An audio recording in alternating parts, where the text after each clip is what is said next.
నల్లా news channel. Karakagudem మండలంలో 60 లక్షల అంచనా వ్యయంతో నిర్మించిన సీసీ రోడ్లు.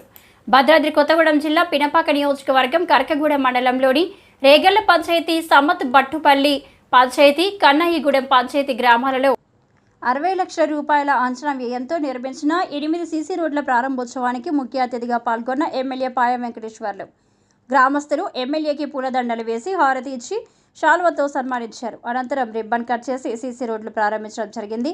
ఈ కార్యక్రమంలో ప్రభుత్వ అధికారులు, కరకగూడెం కాంగ్రెస్ పార్టీ అధ్యక్షులు ఇక్బాల్ హుసేన్, సమత్ బట్టుపల్లి మాజీ సర్పంచ్లు పోలేబోయిన తిరుపతయ్య, శ్రీవాణి, బట్టుపల్లి మాజీ సర్పంచ్ తోలెం నాగేశ్వరరావు, మండల నాయకులు తదితరులు పాల్గొన్నారు. మీ ఊరికి 11 లక్షలు మీరు ఎమ్మెల్యే ఓట్లేసి గెలిపించారు. గెలవగానే మనకు ఫండ్ రాగానే మీ ఊరికి